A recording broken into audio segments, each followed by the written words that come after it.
Când eram la o întâlnire ca aceasta și eram în clasa a 8-a, vorbitorul s-a ridicat și a început să vorbească despre ceva care mi-a mers de-a dreptul la inimă și m-a convins. Era un lucru pe care am crezut că îl rezolvasem de mult sau îl uitasem pur și simplu. El a explicat esența versetului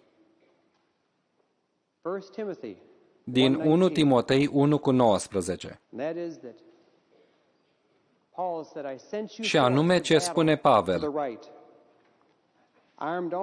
să lupți lupta cea bună, păstrând credința și o conștiință curată,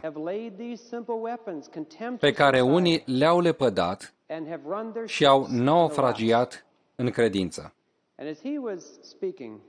În timp ce el vorbea, Dumnezeu îmi vorbea mie și m-a făcut să-mi amintesc despre niște lucruri pe care le făcusem mai de mult în viața mea.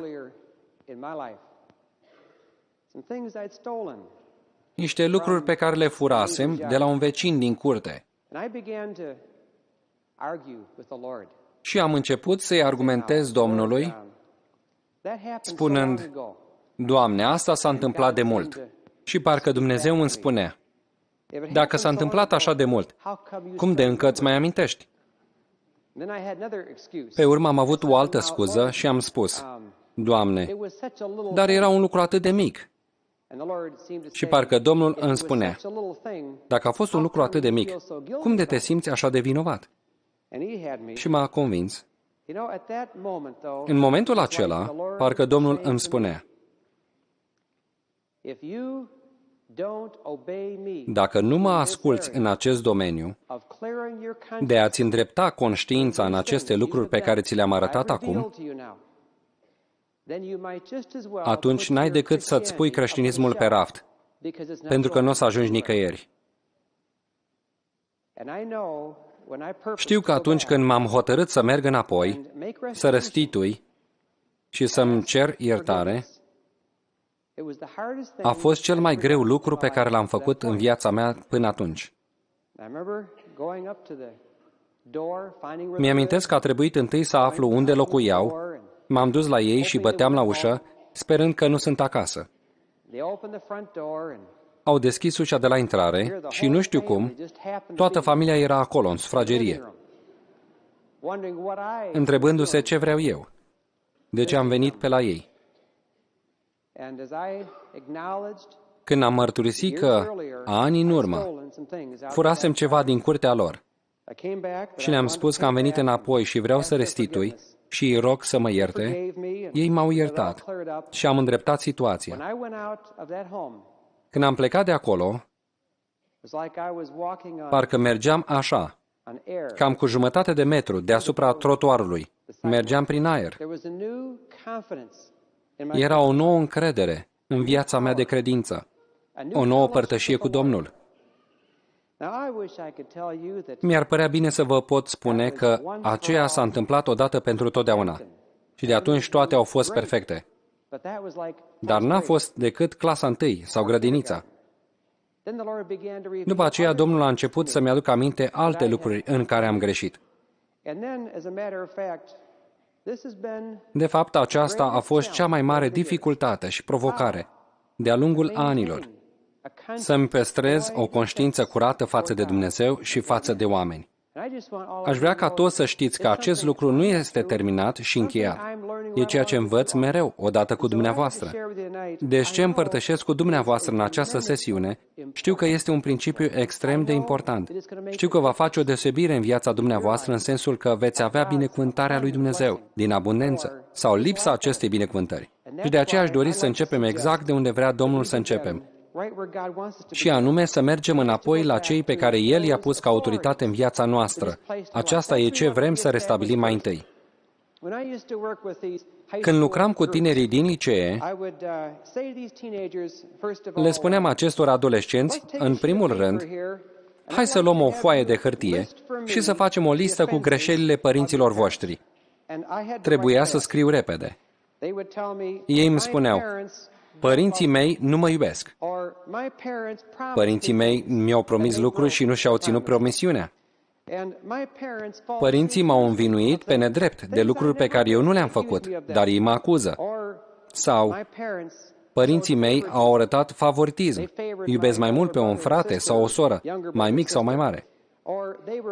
Sau ei sunt foarte inconsecvenți.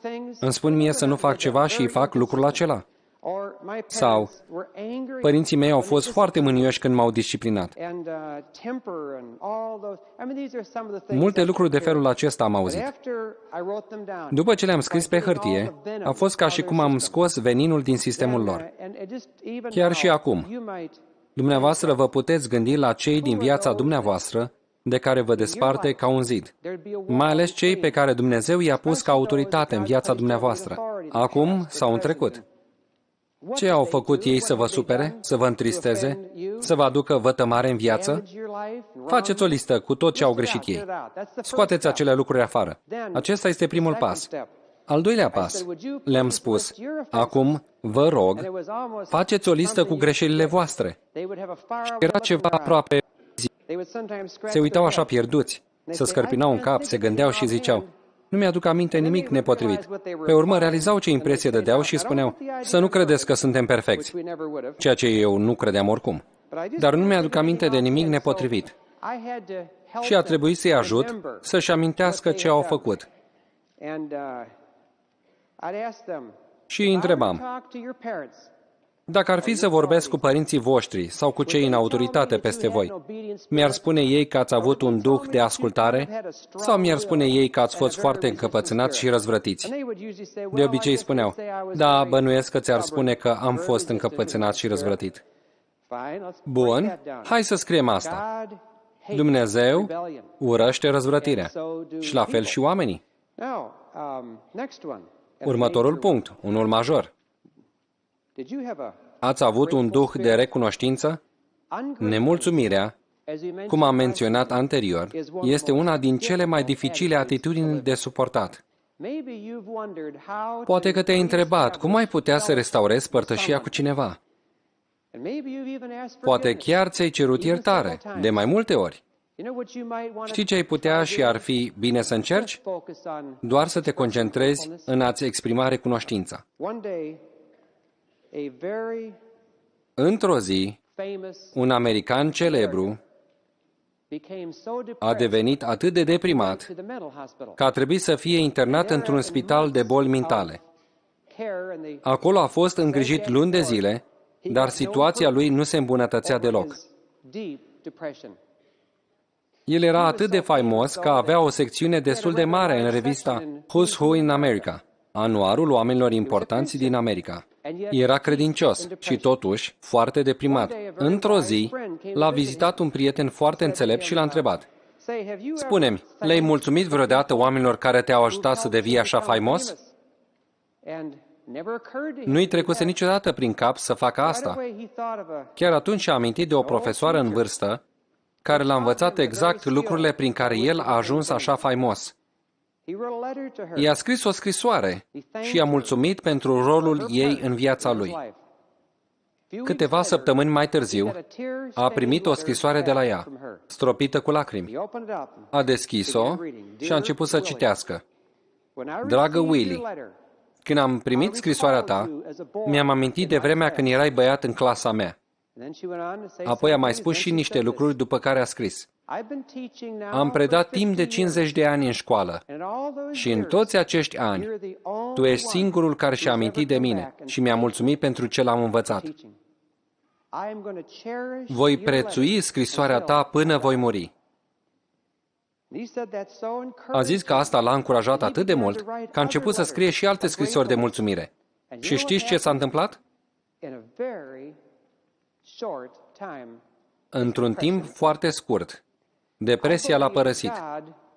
Cred că Dumnezeu ne spune în cuvântul Lui că este multă putere spirituală în viața noastră când suntem mulțumitori, când îi lăudăm pe alții.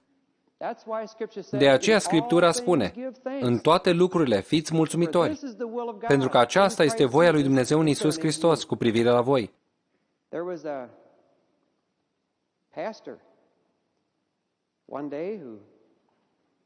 Un pastor s-a dus într-o zi să viziteze pe cineva acasă.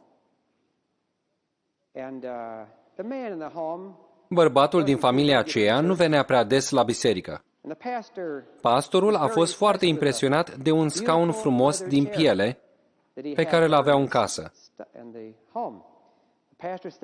Pastorul s-a așezat pe scaun și a spus: "O, ce scaun confortabil, minunat!" Bărbatul s-a gândit la ceva. Când era pastorul plecat într-o vacanță, el a cumpărat un scaun foarte scump din piele și l-a pus în biroul pastorului, ca surpriză pentru el când vine înapoi. Pastorul, când a venit înapoi, a fost așa neîncântat, dar nu a apucat să-i mulțumească acelui om. Cu graba altor lucruri, a venit duminica. A predicat, bărbatul acela era în audiență, la ieșire, când a venit la ușă, omul avea un zâmbet mare pe față, așteptând ca pastorul să spună ceva. Pastorul a avut multe lucruri în gând, doar l-a salutat repede și nu i-a spus nimic despre scaun. Bărbatul respectiv a primit mult har de la Dumnezeu să-l ierte pe pastor în momentul acela, dar nu l-a iertat și a devenit amărât. A zis: "Asta e ultima oară când calc într-o biserică." Când pastorul a aflat cum îl întristase, Dumnezeu i-a dat lui har să meargă la omul acela și să-i ceară iertare, pentru că nu a fost recunoscător pentru ce a făcut pentru el. Unul dintre cele mai grele lucruri pentru noi este să recunoaștem eforturile, dedicarea pe care alții o depun în lucrurile pe care le fac pentru noi. De aceea, nerecunoștința este o ofensă așa de mare. Într-o zi, un pastor a venit și a spus: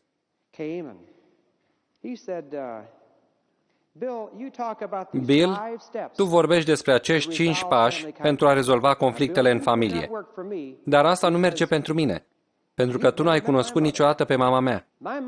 Mama mea este nevrotică. Dacă mă gândesc mai bine, este psihotică. Îmi scrie scrisori pline de amărăciune față de mine și face lucrul acesta de ani de zile.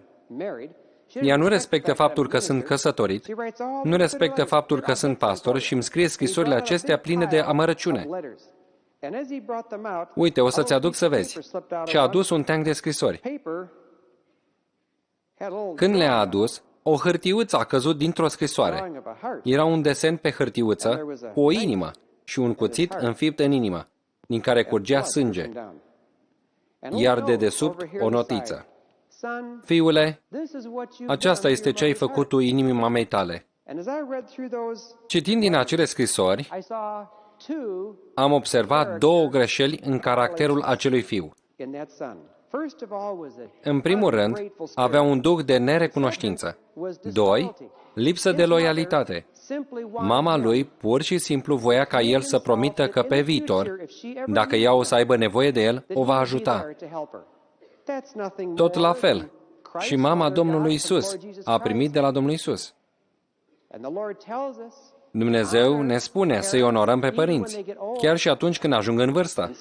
Dar el nu a făcut așa și spunea: "Dumnezeu m-a chemat să fiu pastor." A plecat și a considerat că nu mai are nicio responsabilitate. Fusese foarte nerecunoscător pentru tot ce a făcut mama lui pentru el de-a lungul anilor. Când i-a dat telefon mamei și a rugat-o să-l ierte pentru duhul lui de nemulțumire, pentru lipsa lui de loialitate față de ea, Dumnezeu a făcut 2 lucruri. În primul rând, a schimbat-o pe mama lui. Fratele acestui pastor i-a spus săptămâna următoare: "Ce ai făcut mamei? Este o nouă persoană, e total diferită." A spus că i-ai dat telefon. "Ce ai spus săptămâna trecută? De când ai sunat-o, parcă e altă persoană." În al doilea rând, el a avut o nouă libertate în misiunea lui. Mi-a spus: "Pentru prima oară în lucrarea mea de pastorat, am putut să predic un mesaj bun de ziua mamei, ca acum." Era o nouă înțelegere, o nouă mulțumire, o nouă relație între el și mama lui. Odată l-am întrebat pe un tânăr de facultate: "Când a fost ultima oară când i-ai dat mamei tale un cadou neașteptat, în semn de apreciere?" "Cadou neașteptat? E normal asta?" Zice: "Da, de sărbătoarea nașterii Domnului, anul trecut. Cred că atunci i-am dat un cadou neașteptat." După aceea, lipsa de responsabilitate. Deseori, iresponsabilitatea noastră le provoacă răni adânci celor care sunt responsabili pentru noi, care au anumite pretenții de la noi. După aceea, lenevia. Când plecai din camera ta, în timp ce erai copil, arăta camera ordonată și fiecare lucru își avea locul lui? Sau arăta a lenevie? Odată, într-un grup de tineri dintr-o biserică, am zis: câți dintre voi ați vrea să rezolvați problema camerelor dezordonate? Mulți au ridicat mâna. Am zis: hai să facem ceva. Scrieți-vă numele aici pe listă și îmi dați permisiunea să fac lucrul acesta. Și eu o să vă ajut să păstrați camera curată. Și au pus numele pe listă și iată care era ideea. Eu urma să selectez camera unuia dintre ei. Când plecau la școală, în timpul săptămânii, cu permisiunea părinților, mergeam, făceam poze în camera lor, cum au lăsat-o. Pe urmă luam pozele și le afișeam la biserică, pe un panou, ca să le vadă toți pentru săptămâna care urma, ca toți să vadă cum și-au lăsat camera când au plecat. Știți că a dat rezultate?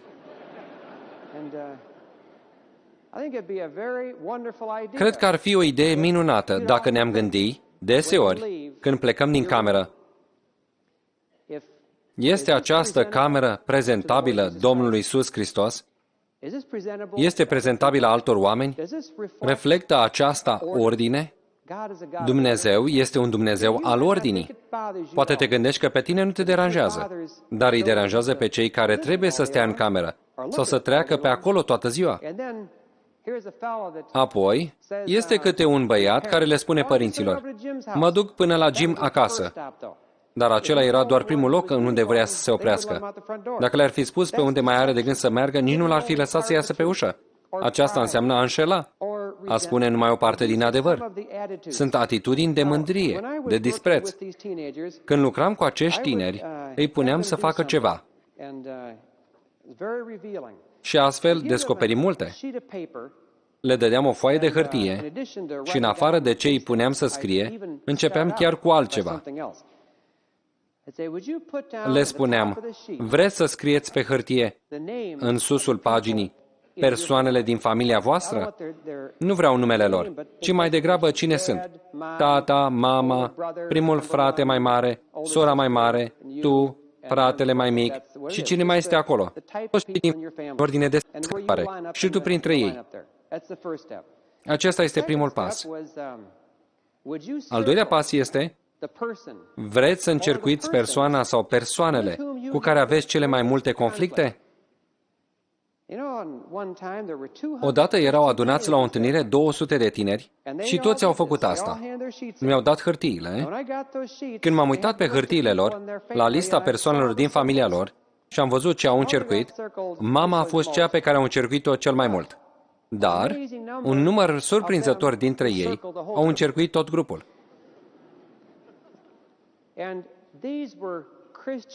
Aceștia erau tineri creștini, erau din biserică. Mulți tineri îmi spuneau: Bill, creștinismul nu funcționează. Și am zis: ce vrei să spui? Cum adică nu merge? Vezi, familia noastră, noi suntem credincioși. Mergem la biserică în fiecare săptămână, dar avem atâtea neînțelegeri, atâtea certuri. Este o familie pe strada noastră, ei nici măcar nu pretind că sunt creștini. Ei zic că sunt atei, dar ei au mai multă armonie în familia lor decât ne așteptăm noi să avem vreodată. I-am spus: creștinismul funcționează mai bine decât îți închipui tu, pentru că el este mai mult decât o decizie de a deveni credincios. Asta este parte din el, e doar începutul. Creștinismul este un mod de viață. De aceea credincioșii din primul secol se numeau urmași ai căii. Ei aveau un stil de viață și acel stil de viață implica trăirea după aceste principii. Dacă cineva devine credincios, dar încalcă aceste principii, el va merge în cer, dar va fi lipsit de toate beneficiile pe care Dumnezeu vrea să ni le dea aici, pe pământ. Și dacă un necreștin află despre aceste principii și trăiește după ele, va avea beneficii în viața de pe pământ, dar nu va ajunge în cer. Dumnezeu vrea ca tu și eu să beneficiem și aici pe pământ, și în cer, când vom fi în veșnicie cu Domnul. După ce au scris cu cine au cele mai multe conflicte, le-am spus: vreți să scrieți despre ultima oară când ați avut o problemă, o ceartă sau ce a fost? Apoi, jos, dacă pot folosi exemplul vostru, vă rog, scrieți acolo. Ești binevenit să folosești exemplul meu. Când mi-au dat foile, am avut mai multe ilustrații decât aș putea folosi tot restul vieții, doar de la un singur grup. Când am început să citesc ce spuneau ei acolo, am început să văd care era adevărata problemă. Aceste atitudini greșite. Să vă dau câteva exemple, ca să înțelegeți cam ce spuneau tinerii aceia.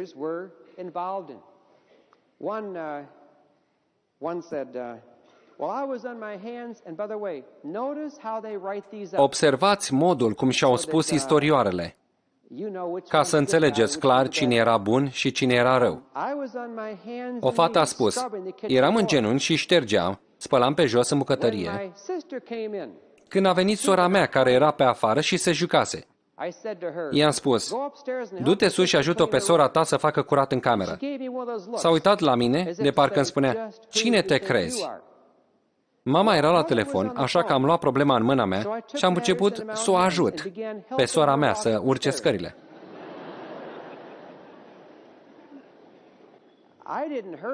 Nu am rănit-o, dar ea a început să dea din picioare și să țipe de parcă o omoram. Atunci mama a închis telefonul și s-a mâniat pe mine. Și acum avem problemele astea în familie. Care era problema atitudinii acolo? Ea a luat problema în mâna ei. Nu era responsabilitatea ei. Era responsabilitatea mamei. Acolo era unde s-a greșit. Alt caz. Citez. Când stăteam în sufragerie, uitându-mă la televizor, desigur, a venit tata și a spus: du-te și mai fă și altceva în afară de a te uita la televizor. M-am dus, mi-am luat prietenul și am început să lovim ușa de la garaj cu mingea de basket. A venit tata înjurând, cum face de obicei. Eu i-am spus: nu trebuie să înjuri. Și el a spus: ba, înjur dacă vreau. Și i-am spus: nu lângă mine, înjură în altă parte. Asta a făcut să-i sară țandăra. A luat un băț din garaj și a venit după mine, învârtind bățul. I-am spus prietenului meu să dispărăm. El a fugit într-o parte, eu în cealaltă. Acum, eu și tata avem ca un zid între noi. De ce? Iată ce atitudini erau. În primul rând, o atitudine de lenevie. Stătea în sufragerie și se uita la televizor. 2. O atitudine destructivă. Lovea cu mingea în ușa de la garaj. 3. O atitudine de sfințenie falsă. Eu sunt mai sfânt decât tine. O atitudine lipsită de respect. Nu trebuie să înjuri. Nu pe lângă mine, înjuri în altă parte. Urechile mele nu pot suporta așa ceva. Nu e de mirare că tatăl a reacționat față de fiul acela.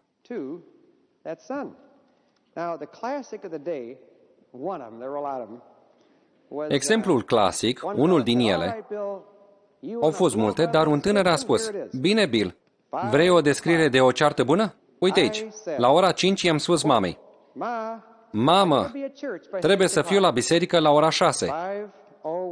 5 și 1 minut. Mama a spus: faci figura asta tot timpul. Cum pot să-ți pregătesc eu masa atât de repede? De ce nu mi-ai spus mai din timp că trebuie să fii la biserică la ora 6? 5 și 2 minute. Eu am spus: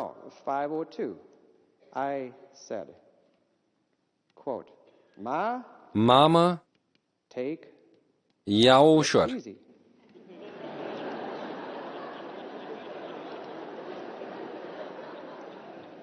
De la 5 și 2 minute până la ora 6, ceartă mare.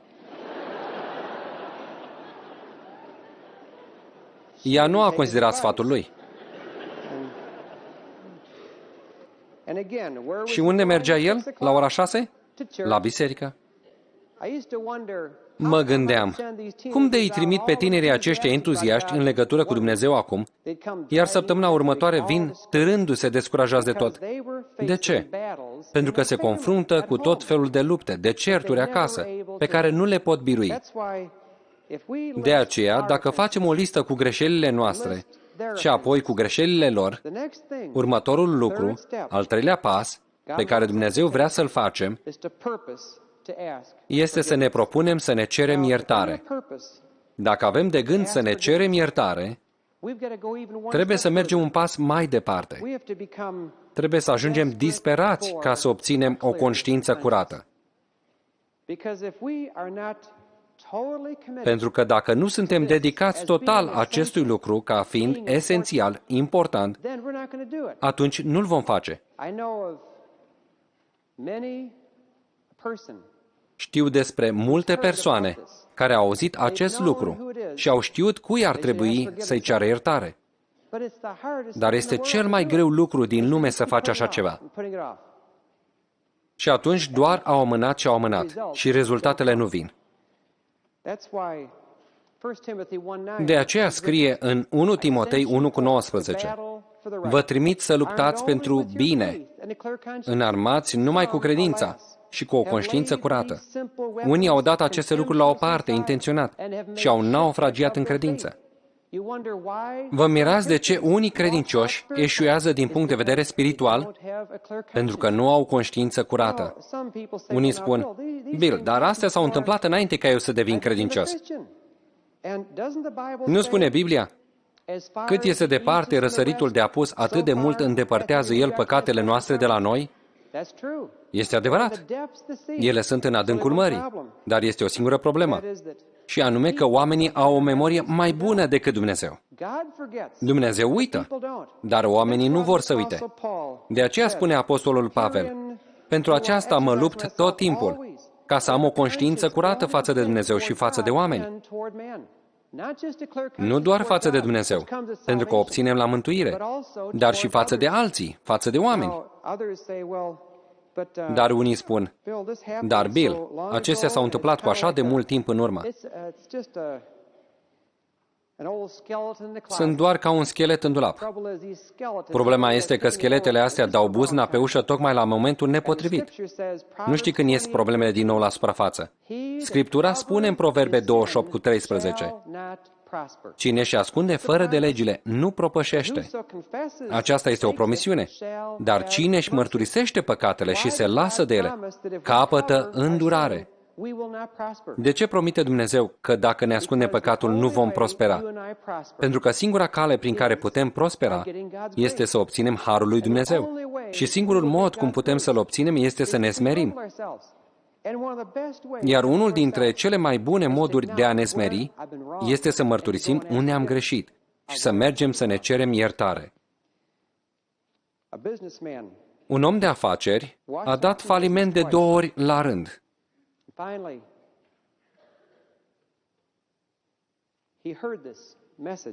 În final, a auzit acest mesaj și i-a spus unui prieten credincios, care îl sfătuia: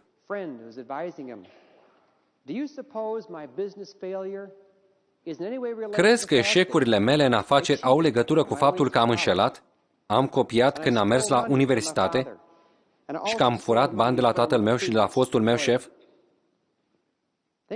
Crezi că poate din cauza asta nu merg lucrurile bine în afaceri? Consilierul i-a spus: este foarte probabil să fie așa.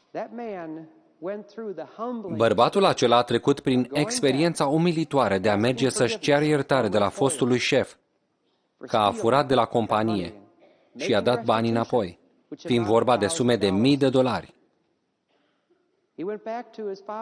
A mers înapoi la tatălui și i-a cerut iertare că a furat bani de la el când lucra la magazinul tatălui său.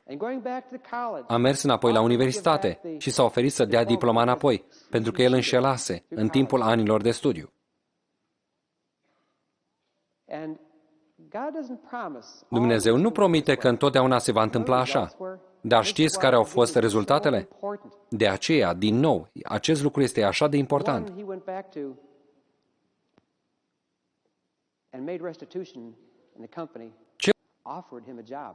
Și să-i restituie banii furați din companie, fostul șef i-a oferit un serviciu, prin care de fapt a reușit să câștige $10.000. mai mult decât și-ar fi imaginat posibil.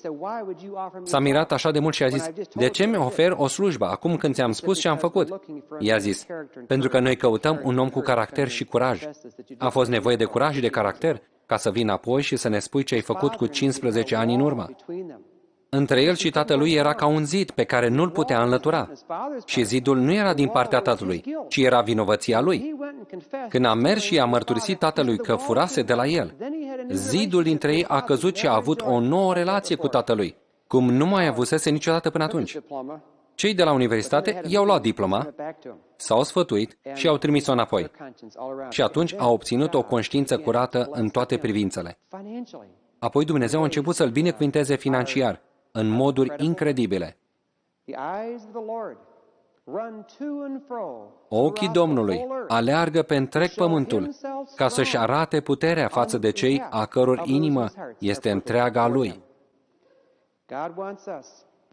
Dumnezeu vrea ca noi să ne maturizăm în viața de credință și singurul mod prin care ne putem maturiza este să ne exersăm conștiința și să discernem între bine și rău, între corect și greșit.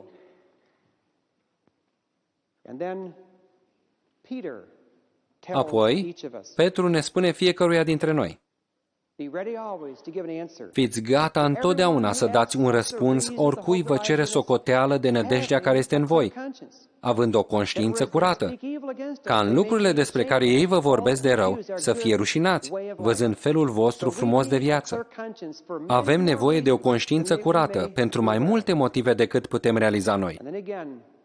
Din nou, ar fi mai bine pentru noi să nu fi auzit acest mesaj, decât să-l auzim și să nu-l punem în aplicare. De aceea, aș vrea să vă întreb pe fiecare din voi care sunteți aici, vrem noi bunul cel mai bun al lui Dumnezeu pentru viața noastră? Nu cred că ați fi aici dacă nu v-ați dorit bunul cel mai bun al lui Dumnezeu pentru viața dumneavoastră. M-aș bucura dacă ar fi o cale mai simplă. M-aș bucura să sărim peste sesiunea aceasta. Dar vreau să vă spun, dacă vrem bunul cel mai bun al lui Dumnezeu, haideți să ne propunem, Doamne, indiferent ce va trebui să fac, vreau să obțin o conștiință curată înaintea Ta și înaintea oamenilor. Când se întâmplă aceasta, trebuie să fim conștienți de un lucru. În ziua de azi, din ce în ce mai mulți oameni au căderi nervoase, căderi emoționale. Oamenii aceștia suferă de două lucruri. În primul rând,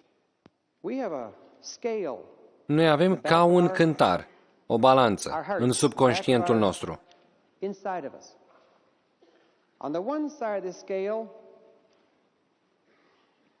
Amândouă talerele acestui cântar trebuie să se echilibreze, ca să putem funcționa normal și eficient. Când începem să facem lucruri greșite, când păcătuim, fie că este vorba de imoralitate secretă, fie că mințim, fie că înșelăm, atunci începem să acumulăm vinovăție în partea aceasta. Din nou, vinovăția e o funcție a spiritului, nu a minții. Vinovăția se adună aici. Curând, vinovăția atârnă atât de greu, încât scurt-circuitează tot sistemul și ne dezechilibrează intelectul. Devenim incoerenți, devenim dezorientați. Când se întâmplă aceasta cuiva, persoana merge la un consilier să ceară ajutor. Îi mulțumesc lui Dumnezeu pentru tot mai mulți psihiatri și consilieri creștini, care iau ca fundament pentru consilierea lor principiile din Cuvântul lui Dumnezeu, pentru că ei obțin rezultate extraordinare, de durată. Dar sunt alții care se bazează în consilierea lor pe înțelepciunea oamenilor. Iată ce vă vor spune ei. Noi o să te învățăm cum să faci față vinovăției. Lăsați-o. Ei știu foarte bine că pot echilibra vinovăția cu acuzarea. Ei îți vor spune așa, acestea sunt chiar citate, parafrazate. Uite, tu te simți vinovată pentru că ți-ai omorât mama. Nu ar trebui să te simți vinovată, pentru că atunci când erai mică, mama ta te băga în cadă și te spăla pe cap și ție nu-ți plăcea. Tu ai acumulat sensibilitate latentă față de mama ta în toți acești ani și când ai avut cuțitul în mână, acele sentimente rele au ieșit la suprafață. De aceea ai omorât-o. Nu e vina ta, e vina mamei. Alt caz. Te simți vinovată pentru că ai o aventură amoroasă în afara căsătoriei. Nu trebuie să te simți vinovată, pentru că, în timpul copilăriei, părinții tăi nu ți-au arătat dragostea pe care trebuia să ți-o arate. Nici soțul tău nu a putut să-ți împlinească nevoile. De aceea ai avut această relație în afara căsătoriei. Nu e vina ta, e vina părinților tăi. Altă situație. Te simți vinovat că ai luat ceva ce nu era al tău, dar vezi, asta nu e problema ta. Tu ai crescut într-o societate depravată. Nu e vina ta, e vina societății că tu ai furat. Ei știu foarte bine că pot să echilibreze vinovăția cu învinuirea ta. Vei obține o anumită măsură de nou echilibru în mintea ta și în sentimente. Necazul este că acum ai o nouă problemă. Nu numai că ai vinovăție, care este acoperită sau echilibrată, dar acum ai și amărăciune. Curând uităm de acuzarea altora, dar vinovăția se tot adună, devine tot mai grea și trebuie să mergem la alt tratament de șoc, la altă terapie. Asta nu rezolvă problema. Trebuie să mergem din nou la alte tratamente, la alte ședințe de consiliere. Dumnezeu spune că nu acesta este răspunsul. Să nu încercăm niciodată să echilibrăm vinovăția cu acuzarea altora. Dumnezeu spune că are o altă cale pentru a scăpa de toată vinovăția, dacă ne concentrăm numai asupra ei de prima dată. Apoi, El are o cale pentru a scăpa și de amărăciune, dacă ne preocupăm să o rezolvăm a doua. Dar acum vrem să discutăm despre cum putem scăpa de vinovăție, pentru că acesta este scopul nostru.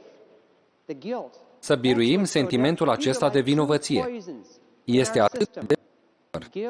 Acestea sunt ca două trăvuri în sistemul nostru, vinovăția și amărăciunea. Deci, care este primul pas? Primul pas este să identificăm ofensele de bază. Aceasta nu e ușor. Uneori, nu este numai ce le-am făcut noi lor, dar și ce ne-au făcut ei nouă. De aceea, Domnul Iisus vorbea despre bârnă și despre așchie. Ați observat vreodată că bârna și așchia sunt identice ca mărime? Sunt făcute din aceeași substanță. Dacă iei o așchie și o pui aproape de ochiul tău, pare cât o bârnă. Pune așchia aceea în fața ochiului fratelui tău și pare doar o așchie mică. Vom folosi exemplul acesta puțin diferit decât cum l-a folosit Domnul Iisus, dar principiul rămâne. Poate te uiți la fratele tău, la cel pe care l-ai ofensat și spui: "O, e doar o așchie în ochiul lui. Doar o mică greșeală în ce mă privește." Poate că în ochii tăi e doar o așchie, așa cum vezi tu la el, dar din punctul lui de vedere este ca o bârnă mare. De aceea, de obicei, fiecare parte spune în dreptul ei: "Da, sunt vinovat și eu 10%", ceea ce înseamnă că rămân 80% de vină pe care nimeni nu și-o asumă. Pe baza aceasta, dacă ne reanalizăm atitudinile și ne gândim la ce am făcut, la ce am spus, la neglijența noastră, să ne analizăm motivațiile și să ne punem întrebări. Hai să ne concentrăm doar la ce am făcut noi. Să ne concentrăm la acele 10% sau 5%. Dar să înțelegem că în ochii noștri sunt doar 5 sau 10%. Dar din punctul lor de vedere sunt cam 90-95%.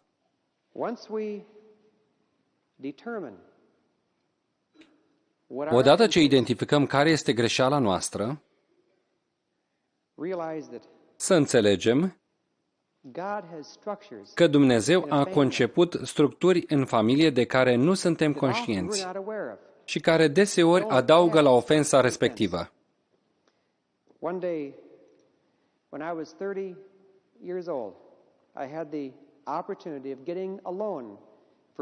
Odată, când aveam 30 de ani, am avut ocazia să fiu singur pentru o perioadă de vreo 6 săptămâni, doar eu singur cu Domnul, să citesc Scriptura, să învăț versete pe de rost, să scriu idei care mi-au fost folositoare în lucrarea cu tinerii.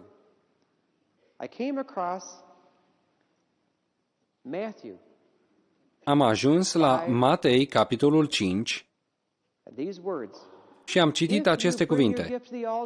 Dacă ți aduci darul la altar, și eu mi-aduceam restul vieții mele Domnului și îi spuneam că orice vroia să facă cu viața mea eram la dispoziția lui, dacă ți aduci darul la altar și acolo îți amintești că fratele tău are ceva împotriva ta, lasă-ți darul acolo la altar și du-te mai întâi de te împacă cu fratele tău și apoi vino și adu-ți darul. Imediat, Dumnezeu mi-a amintit de relația mea cu unul din frații mei. Noi nu am avut părtășie timp de mulți ani. Am început să retrăiesc anii aceia când creșteam. Acesta este unul din cele mai bune moduri ca să ne vizualizăm greșelile.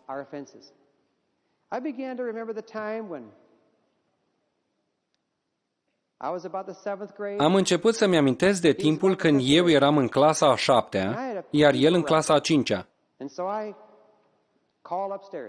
Aveam o slujbă să duc ziarele la vecini.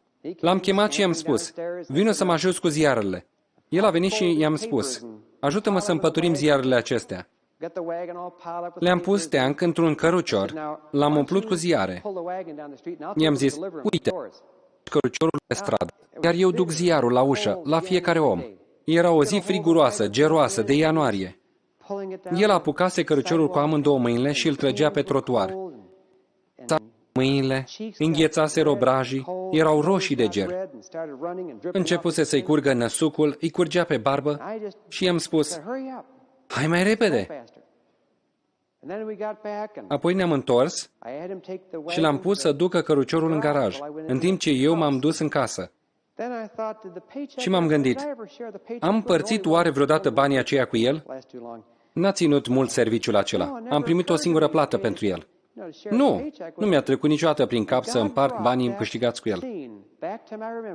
Și Dumnezeu mi-a adus această scenă în minte când eram pe genunchi, la 30 de ani. După aceea, Dumnezeu a început să-mi amintească și de alte situații. Odată a venit acasă, el era la liceu, eu nu știam că el nu se acceptă pe sine. A intrat în casă și tocmai plătise o mulțime de bani pentru o pereche de pantofi care se demodaseră. Eu i-am spus, de unde ai cumpărat pantofii ăștia? Nu știi că asta a fost doar o modă trecătoare? Câți bani ai dat pe ei? L-am făcut să se simtă atât de prost, că a cumpărat pantofii aceia scumpi și demodați. Câteva zile mai târziu, am văzut pantofii la gunoi. Și am început să mă gândesc și la alte lucruri pe care le-am făcut de-a lungul anilor, prin care l-am rănit, l-am descurajat. Dumnezeu mi-a frânt inima. Au început să-mi curgă lacrimi. Ce interesant că de vreo 20 de ani eu nu mai plânsesem. A trebuit chiar să mă scol și să mă duc la oglindă să văd cum arăt când plâng.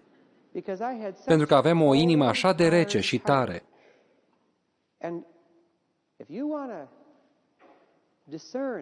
Dacă vrei să înțelegi cum a făcut rău altora greșeala ta, trebuie să retrăiești situația prin ochii lor.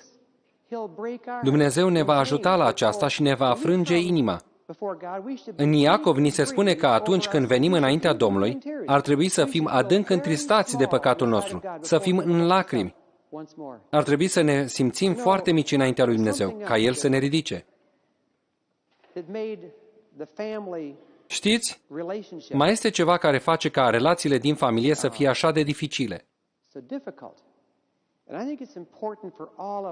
Cred că este important ca toți să înțelegem acest lucru. De aceea vom trece prin aceste puncte. Dumnezeu a dat anumite caracteristici celor care sunt primii născuți în familia lor.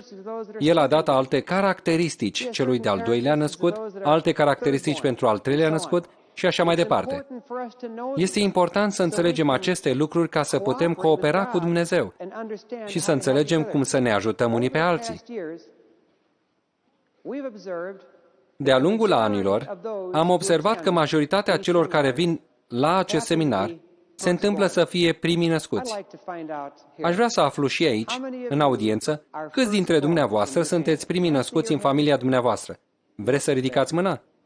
Ce priveliște! Mulțumesc! Este foarte semnificativ. Eu am fost primul băiat născut în familia mea. Eu nu mi-am dat seama de presiunile și tensiunile celui de-al doilea născut. Dacă înțelegem aceste caracteristici și le explicăm fiilor și fiicelor noastre, îi vor ajuta mult. Ne va fi de folos și nouă și la întreaga familie. În primul rând, să mergem înapoi un pic. Când Dumnezeu a conceput căsătoria, a conceput-o pe baza faptului că aici sunt tatăl, mama, din partea tânărului, iar de partea cealaltă sunt tatăl și mama din partea tinerei. Căsătoria, înaintea lui Dumnezeu, ia ființă când ambele seturi de părinți își dau consimțământul deplin. Acesta este idealul. Părinții lui și ai ei își dau consimțământul și ambii îl încurajează pe tânărul soț să intre în această nouă poziție, unde el este doar sub sfatul părinților, nu mai este sub autoritatea lor. El este direct sub autoritatea lui Dumnezeu. El constituie acum o structură de protecție și autoritate, o nouă familie, dar nu trebuie să fie fără sfatul tatălui lui și al mamei sale, al tatălui fetei și al mamei fetei.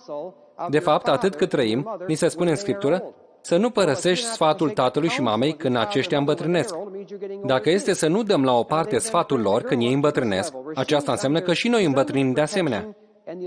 Și tânăra intră în relația de căsătorie, unde este sub protecția și autoritatea soțului ei. Dar și ea trebuie să fie deschisă și trebuie să-și încurajeze soțul să caute sfatul părinților lui și al părinților ei, să obținem cât mai multe sfaturi posibile. Când vin copiii, este primul născut, al doilea născut, al treilea născut. Aceasta este structura ideală. Aceasta este ce vrea Dumnezeu pentru fiecare familie. Mai sunt și alte caracteristici la al patrulea, al cincilea, dar nu sunt așa de puternice ca la primul, al doilea și al treilea. Tind să se repete. Apropo, în această structură, bunicii din ambele părți pot să încurajeze pe nepoți, să-i ajute să întărească lucrurile bune. Aceasta este ce vrea Dumnezeu, familia lărgită de care se preocupă El. Iată-l pe primul născut. Nu întotdeauna se întâmplă așa, dar este uimitor cât de des este așa. Primul născut are tendința să aibă o mai mare capacitate de a răspunde la autoritate. Asta nu înseamnă că ei totdeauna vor asculta. Când se răzvrătește cineva care este primul născut, atunci se răzvrătește rău. Dar ei au tendința de a răspunde mai bine la autoritate, pentru că sunt direct sub părinți și bunici. Gândesc că a fost semnificativ faptul că atunci când au început să aleagă astronauții, i-au ales bazat pe capacitatea lor de a răspunde la autoritate. Așa se face că 19 din primii 20 de astronauți aleși erau primii născuți. Ei au o mai mare capacitate de a răspunde la autoritate, la comenzi. Cel de-al doilea născut are o mai mare nevoie de acceptare. Această nevoie este foarte puternică, deci el tinde să fie mai competitiv. Va intra în competiție cu fratele mai mare sau, dacă e fată, cu sora mai mare, pentru a fi acceptat.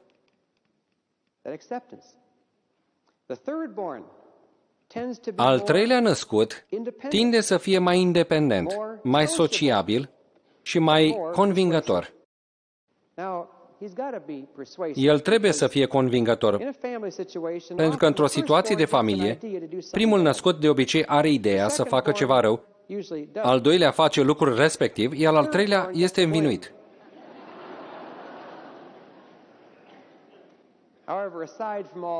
Dar în afară de asta, la cel de-al doilea născut, trebuie să fim mult mai atenți, pentru că avem exemple în Scriptură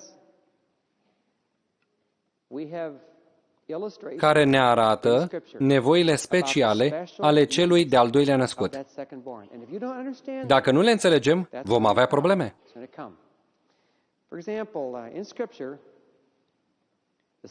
De exemplu, în Scriptură, în ilustrațiile pe care le avem despre cel de-al doilea născut, vedem că tinde să aibă o stringentă capacitate de loialitate.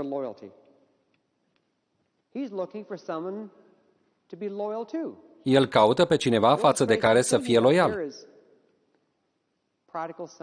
Mă gândesc la exemplul fiului risipitor. Iacov de asemenea este al doilea născut. Uitați-vă cât de competitiv era Iacov față de Esau. De asemenea, Toma era al doilea născut. Toma înseamnă geamăn. El mai era numit Didim, care înseamnă același. Cel de-al doilea născut are o imensă capacitate de loialitate. Mai mult, el este foarte încrezător în oameni. Este prea încrezător. Fiul risipitor, din cauza că fratele lui mai mare l-a respins, a zis, o să mă duc și o să-mi fac un nume în afara familiei. Și-a luat moștenirea și a părăsit tatăl și a plecat în lume, fiind foarte încrezător în oameni. Era foarte credul cu prietenii lui și oamenii l-au dezamăgit.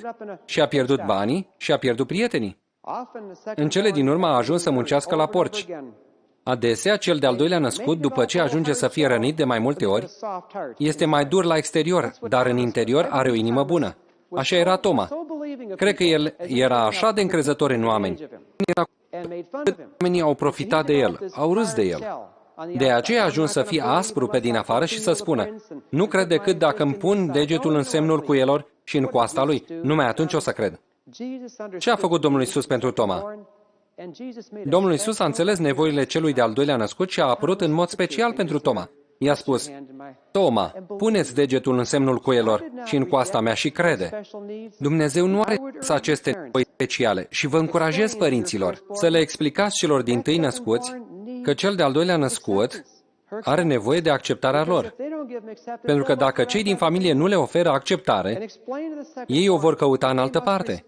Explicați celui de-al doilea născut că trebuie să respecte responsabilitățile celui dintâi născut. Dați atenție egală fiecărui copil, dar nu-l tratați pe al doilea cum îl tratați pe primul, pentru că au nevoi diferite. Acesta este idealul. În situația mea, eu am fost primul născut băiat, iar cel despre care vă vorbesc era cel de-al doilea băiat născut. Eu nu am înțeles nevoia lui de acceptare, nu am realizat dorința lui de loialitate față de mine, de a fi acceptat. De aceea mi-au dat lacrimile când am înțeles cât de greu l-am rănit, neținând cont de nevoia lui stringentă ca și al doilea născut. Ca să continuăm ilustrația, cum se întâmplă aceasta de obicei într-o familie? Iată aici pe tatăl și mama din partea tânărului.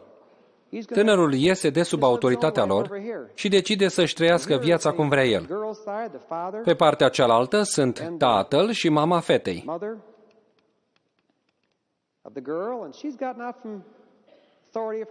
Și ea a ieșit de sub autoritatea părinților ei.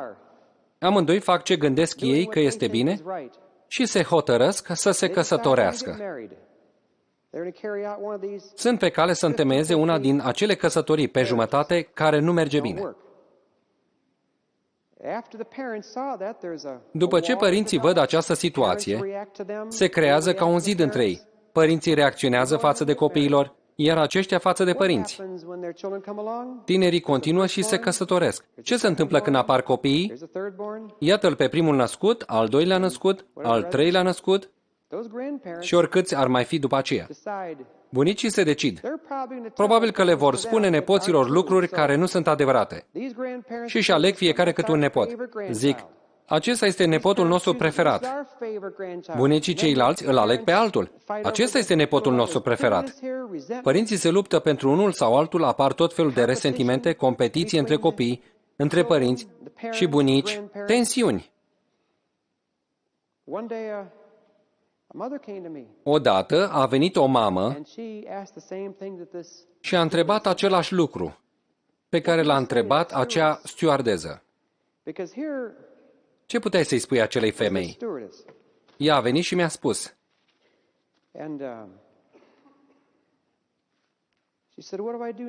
Ce să fac acum? Ea s-a căsătorit împotriva voinței părinților și avea 2 copii. I-am spus despre situația unei alte femei care a venit, o mamă a 2 copii.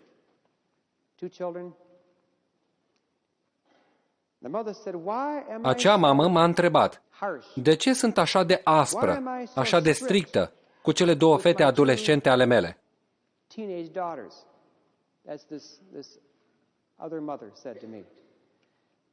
Același lucru mi l-a zis și cealaltă mamă cu care vorbeam. Am zis, dă-mi voie să-ți spun câteva întrebări. În primul rând, te-ai căsătorit cumva fără aprobarea deplină a părinților? Și a spus, da. Dar ce are a face asta cu faptul că eu sunt prea aspră cu fetele mele?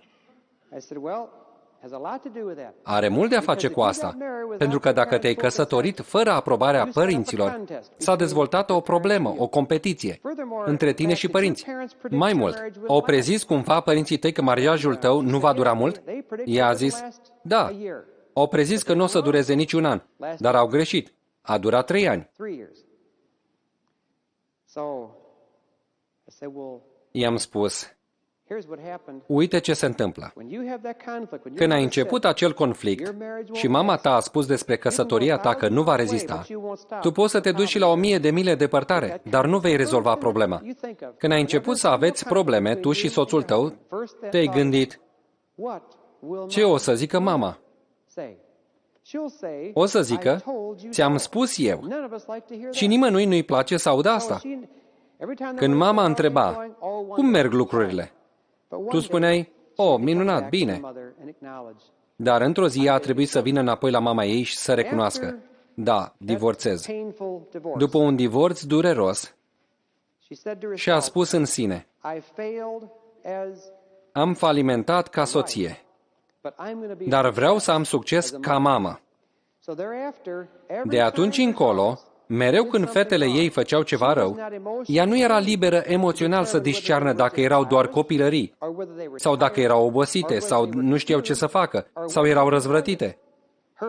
Primul ei gând era, ce o să zică mama dacă aude că au făcut asta? Și le corecta prea strict, era prea aspră cu fetele ei, pentru că sentimentele ei erau încă legate de mama ei. Era încă într-o competiție cu mama ei. Știți ce s-a întâmplat în cazul mamei despre care îi povesteam stewardezei? Fetele ei adolescente se logodiseră în secret cu 2 tineri care nu erau deloc pe placul mamei lor, dacă i-ar fi aflat cine erau. Aceste fiice, dacă ar fi venit la mama lor să-i spună, uite, ne-am logodit, vrem să ne căsătorim cu ei, mama le-ar fi spus, nu o să meargă. Și ele ar fi spus, ba da, o să meargă. Mama le-ar fi spus, nu, vă garantez eu că nu o să meargă. Uite ce mi s-a întâmplat mie, nu o să meargă nici pentru voi. Și ele ar fi spus, bine, o să-ți dovedim. El ar fi mers, s-ar fi căsătorit și n-ar fi făcut decât să multiplice greșeala mamei. Aceasta este o ilustrație a ce spune Scriptura când zice că păcatele părinților se transferă copiilor până la a 3-a și a 4-a generație a celor ce-L urăsc, dar își arată îndurarea Lui până la mii de neamuri față de cei care îl iubesc. I-am spus acelei stewardeze, primul lucru pe care trebuie să-l faci este ce a făcut mama despre care am vorbit.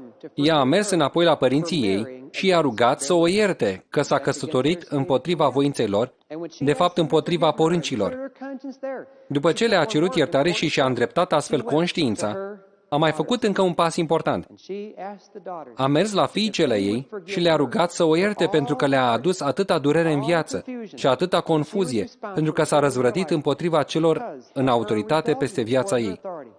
Când fetele ei au văzut că mama lor s-a smerit și s-a pocăit cu adevărat, atunci și ele i-au mărturisit despre logodna lor secretă cu cei 2 tineri.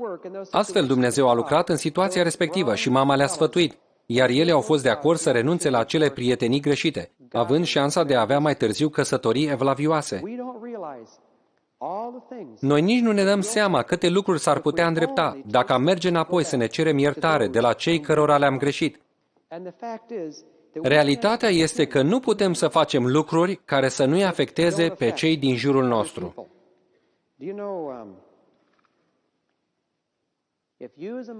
Dacă tu, ca mamă, nu-ți dorești copilul pe care l-ai în pântece, Știai că corpul tău trimite un mesaj chimic care se transmite acelui copil și el știe că nu este dorit. Chiar și gândurile noastre îi afectează pe alți oameni. Motivul pentru care menționez aceste lucruri este că recent a venit o mamă și mi-a spus: mulțumesc mult că ne-ai explicat acest lucru. Eu am o fetiță de 4 ani și de când avea numai câteva săptămâni, ea m-a respins. Nu vroia să fie pe lângă mine. Mergea la tatăl ei, îl iubea pe tatăl ei, dar nu vroia să fiu eu pe lângă ea. Chiar și când era bolnăvioară, nu vroia să stau lângă ea. Prima dată am crezut că aceasta este răzvrătire, dar nu poate fi răzvrătire, pentru că se înțelege foarte bine cu tatăl ei, dar nu cu mine. Eu nu o dorisem și cred că ea a simțit lucrul acesta. Această mamă, după ce a auzit acest mesaj, s-a dus acasă, a luat-o pe fetița ei de 4 ani și i-a spus: vreau să te rog să mă ierți. Când tu erai în pântecele meu, eu eram mânioasă pe Dumnezeu și nu te doream. Și știu că ți s-a transmis acest sentiment de respingere când erai în pântecele meu. Dar mi-am dat seama cât de mult am greșit atunci, că eram mânioasă pe Dumnezeu.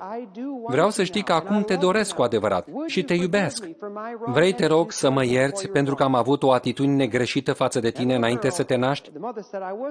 Mama a mai spus: nu știam dacă fiica mea chiar a înțeles ce îi spuneam la cei 4 ani ai ei. Până când, mai târziu în acea zi, am auzit-o spunându-le fraților și surorilor ei mai mari: mami nu mă vroia înainte să mă nasc, dar acum mă vrea.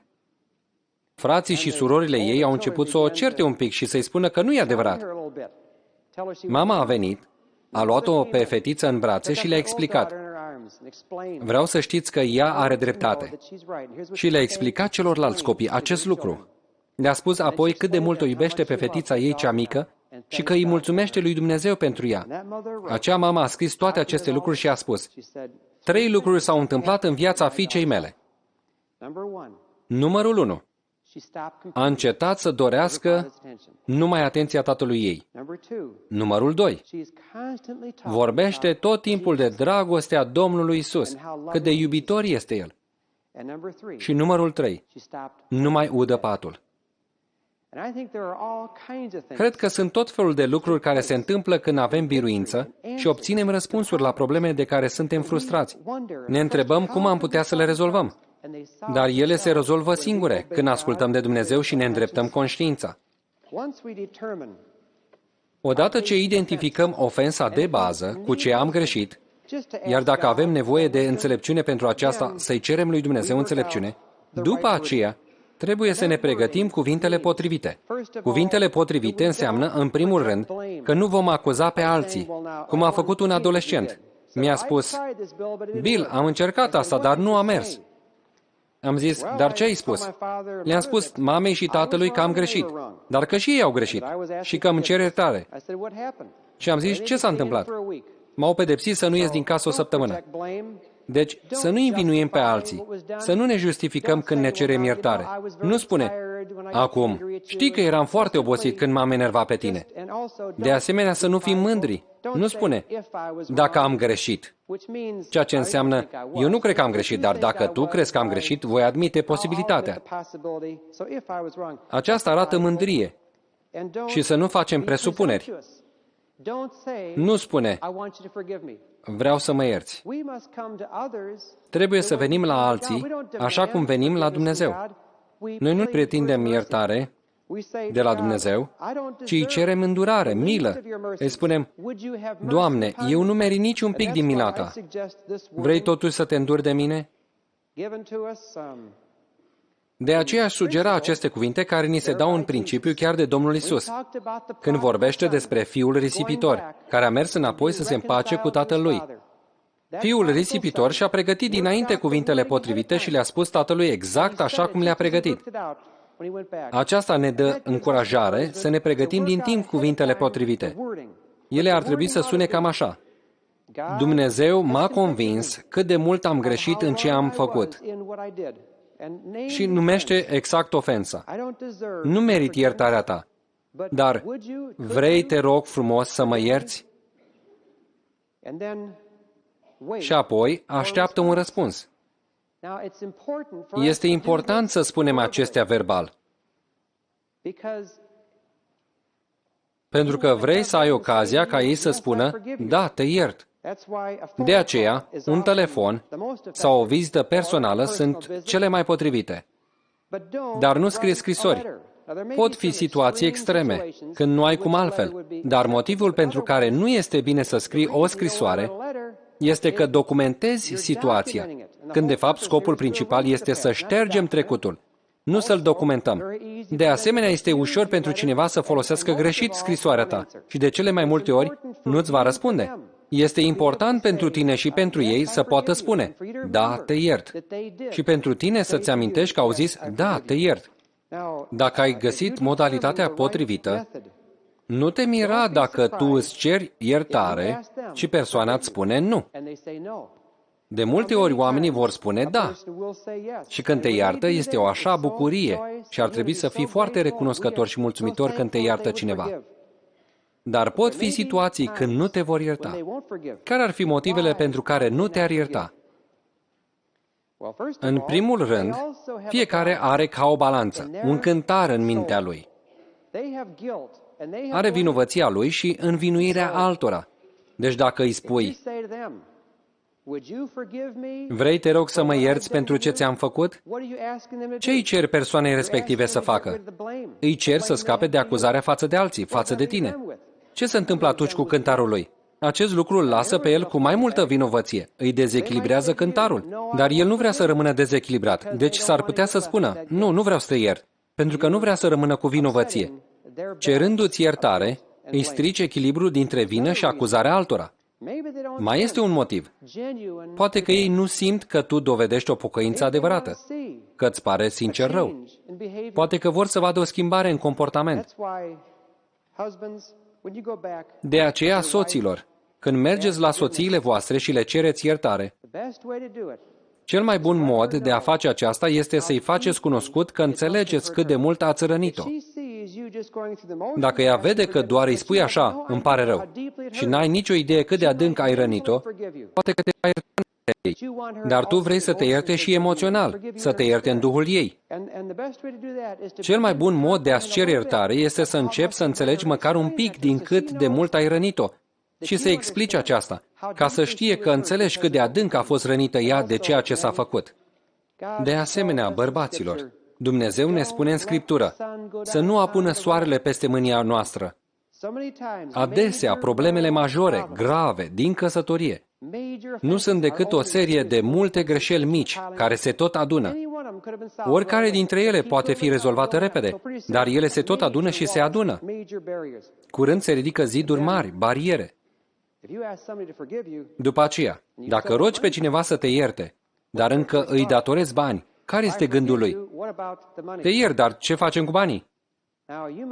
Poate că spui, nu am banii să-ți plătesc înapoi. Aș putea să vă dau multe exemple extraordinare în care Dumnezeu a lucrat în favoarea celor care și-au propus să plătească datoriile și au reușit. Mai bine să ai o datorie cinstită decât un câștig necinstit.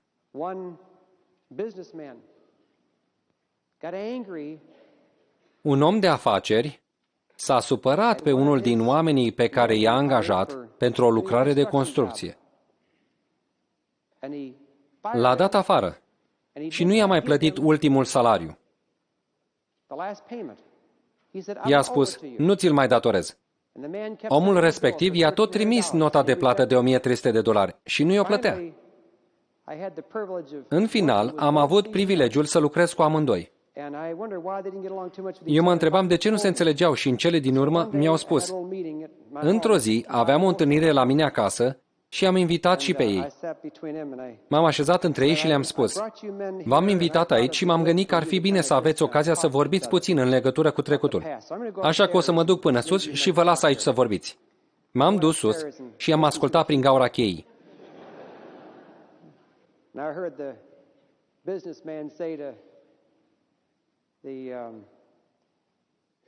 L-am auzit pe omul de afaceri spunând contractorului: știu că am fost foarte mânios pe tine de-a lungul anilor și că am greșit, că m-am supărat. Aș vrea să te rog să mă ierți. Nu numai că te rog să mă ierți, dar sunt gata să-ți plătesc cei $1,300 pe care ți-i datoram. Contractorul a spus: dar și eu am greșit pentru că nu ți-am urmat instrucțiunile. Și eu mi-am făcut socoteală că nu o să mai primesc banii aceia, așa că nu mai trebuie să mă plătești. Te iert, vreau să ne împăcăm și mă bucur că ne împăcăm. Și primul a spus: nu, eu vreau să te plătesc. Al doilea a zis: bine, poți să-mi dai jumătate din bani dacă vrei. Ar fi mai mult decât mă așteptam și voi fi mulțumit. A zis: bine, nu am banii acum, dar mă încred în Dumnezeu ca să ți pot da cu prima ocazie. Au dat mâna și au plecat la treburile lor, având un spirit nou de părtășie între ei. Știți ce? Câteva săptămâni mai târziu, Dumnezeu a făcut ca omul de afaceri să primească un bonus neașteptat. Cât credeți că era? $1,310. Dumnezeu a dat fiecăruia jumătate, ca binecuvântare. Acesta este numai unul din multe alte exemple. Dumnezeu poate rezolva aceste lucruri. Poate că ei vor să vadă o schimbare în comportament. Faceți aceasta. Poate că este nevoie de timp de vindecare, timp să se rezolve lucrurile, să vadă lucrurile mai clar. Poate chiar va fi un timp în care Dumnezeu ne va trece pe noi printr-o situație asemănătoare celei prin care i-am supărat, ca să înțelegem cât de rău i-am rănit. Acum, un lucru la care trebuie să fim foarte atenți este acela al vinovăției plasate greșit. Unii oameni vorbesc despre a avea o falsă vinovăție. Eu nu cred că există așa ceva, vinovăție falsă, dar cred că există vinovăție plasată greșit. Dumnezeu ne-a dat la fiecare conștiință și în conștiința noastră avem ca un cont de vinovăție. Vinovăția are diferite nivele, diferite straturi. Depinde cui am greșit mai întâi sau mai mult. Dumnezeu ne convinge, ne arată ce am greșit în acest cont de vinovăție din conștiința noastră. Apropo, primul față de care am greșit este Dumnezeu. De aceea spune David: împotriva ta, numai împotriva ta am păcătuit și am făcut ce este rău înaintea ta. Deci primul pas este să-i cerem lui Dumnezeu să ne ierte. Odată ce suntem curățați cu sângele Domnului Iisus Hristos, atunci Dumnezeu, cu mult har, ne va arăta oamenii față de care am greșit. Poate părinții, un frate, sau o soră, sau un coleg, sau șeful de la serviciu, un prieten sau un vecin, oameni față de care știm că am greșit de-a lungul anilor. Deci, dacă ne decidem că nu vom merge să le cerem iertare, ce se întâmplă? Atunci se formează ca un fel de acoperire, un capac peste acel cont de vinovăție și încredințarea pe care ne-a dat-o Dumnezeu pentru greșeli mari de care ne-a convins, alunecă pe lângă acel capac și se va îndrepta spre tot felul de greșeli mici. Aceștia sunt oamenii care zic: o, te rog, iartă-mă că nu ți-am zâmbit duminica trecută. Sau, vrei să mă ierți pentru? Și zic un lucru mărunt, un fleac, care poate n-a supărat pe nimeni. De ce? Pentru că ei iau încredințarea pe care le-o dă Dumnezeu pentru greșeli mari, reale, refuză să-și ceară iertare acolo și o atașează la alți oameni, alte situații sau lucruri mărunte care nu au deranjat așa de mult. De aceea este important ca mereu să începem cu cel față de care am greșit cel mai mult, cele mai mari greșeli.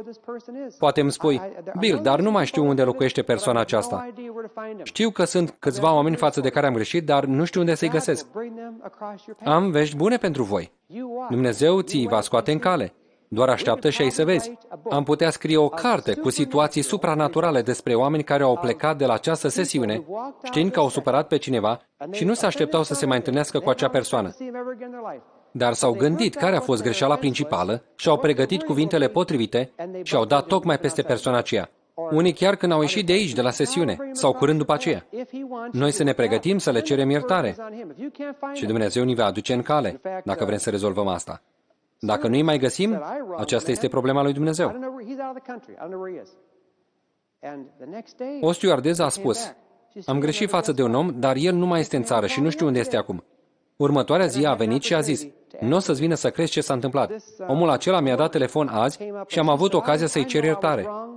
O femeie a venit și a spus: Știu că am greșit față de o prietenă, dar nu știu unde este. N-am nicio idee unde aș putea să o găsesc. Am spus, Dumnezeu, ca să te întâlnești cu ea. Iertare? A spus că da. Următoarea săptămână la magazin, cine era lângă Tishghea? Tocmai femeia aceea. Femeia creștină care greșise, când a văzut-o din spate, s-a întors și s-a ascuns după raft. Dar acolo Dumnezeu i-a amintit de promisiunea ei. I-a cerut lui Dumnezeu curaj, s-a dus la acea femeie și i-a spus, pot să vorbesc puțin cu tine? Și a spus da. Dumnezeu m-a convins cât de mult am greșit în felul cum m-am purtat cu tine. Vrei, te rog, să mă ierți? Cealaltă femeie a început să plângă. Nu o să-ți dai seama niciodată cât de mult înseamnă lucrul acesta pentru mine, că mi-ai cerut să te iert, pentru că doctorii mi-au spus că mai am 2 luni de trăit. Tu erai ultima mea speranță că voi, creștinii, sunteți reali. Când tu m-ai supărat, am zis, nici creștinismul nu este adevărat. Acum că tu mă rogi să te iert, am o nouă încredere că voi, creștinii, sunteți cu adevărat creștini. Cred că noi nu realizăm câți oameni au nevoie ca noi să le cerem iertare. Este la fel de important pentru ei, cum este și pentru noi și conștiința noastră. Haideți să plecăm capul să ne rugăm. Când am înțeles cum am greșit față de fratele meu, i-am dat telefon. El s-a mirat că îi dau telefon. Mi-a zis, ce te face să-mi dai telefon? I-am spus, eram pe aici, citeam din Scriptură și Dumnezeu m-a convins cât de mult am greșit față de tine când eram mici, când creșteam. Eu nu am fost față de tine fratele care ar fi trebuit să fiu. Ți-am greșit în multe feluri. Mi-am pregătit cuvintele dinainte să-i dau telefon și le-am spus așa cum le-am pregătit. Știți ce mi-a răspuns? Ei, toți trecem prin diferite faze, în timp ce ne maturizăm. Încerca să fie blând cu mine. I-am spus, apreciez mult spiritul tău de înțelegere, dar ar însemna așa de mult pentru mine dacă ai vrea să mă ierți. L-am întrebat din nou, vrei, te rog, să mă ierți pentru felul greșit în care m-am purtat cu tine toți acești ani? În cele din urmă, când a văzut că o spun cu adevărat, a spus da. Atunci parcă s-a prăbușit un zid dintre noi. Și mi-a spus, știi, avem nevoie de ce faci tu acolo. Când mai vii pe aici și ții seminarii, vino și stai la mine. O să aranjez niște întâlniri pentru tine aici. El nu mai spusese niciodată așa înainte. Mă întreb dacă fiecare din noi, chiar acum, vedem cu ochii minții, ne gândim la cei pe care știm că i-am supărat. I-am ofensat. Poate am mințit, am furat, ne-am mâniat pe ei, le-am greșit într-un fel sau altul. Și mă întreb dacă fiecare dintre noi am putea chiar acum să ne propunem înaintea lui Dumnezeu, să ne smerim, să ne ducem la fiecare dintre aceste persoane și să le cerem iertare pentru felul cum am greșit față de ei. Ați putea să-i spuneți asta lui Dumnezeu acum? Spuneți, Doamne, știu că nu am o conștiință curată pe deplin. Știu că sunt câțiva oameni la care trebuie să merg să le cer iertare. Știu că va fi greu, dar îmi propun acum să fac asta. Vreți să-i spuneți Domnului așa chiar acum? Și după aceea, cred că ar fi așa o încurajare pentru dumneavoastră și pentru Dumnezeu, dacă ați putea indica ridicând mâna peste puțin timp, că aveți de gând să faceți acest lucru. M-aș bucura mult să am privilegiul să mă rog pentru dumneavoastră și cu dumneavoastră. Dacă vă rugați așa, vreți să indicați prin a ridica mâna sus și apoi să o lăsați jos? Amin. Slăvit să fie Dumnezeu. Da. Amin. Ridicați mâna și o lăsați jos. Slavă lui Dumnezeu pentru o priveliște așa de minunată. Tată Ceresc, îți mulțumim pentru iertarea ta cea mare față de fiecare dintre noi prin Fiul tău, Domnul Iisus Hristos. Îți mulțumim că tu ne dai har să mergem înapoi la cei cărora le-am greșit și să le cerem iertare. Doamne, mă rog ca Tu să ne pregătești calea la fiecare dintre noi, când vom merge la cei față de care am greșit. Te rog să ne dai Tu cuvintele potrivite. Te rog să-i pregătești Tu pe cei la care vom merge. Mă rog să fie un duh de pocăință din partea noastră și un duh de iertare din partea lor. Și fie ca aceasta să fie doar începutul refacerii relațiilor armonioase pe care Tu le dorești, pe care ni le-ai dat Tu. Îți mulțumim pentru această sesiune. Ne rugăm în numele Domnului Iisus Hristos și de dragul Lui. Amin.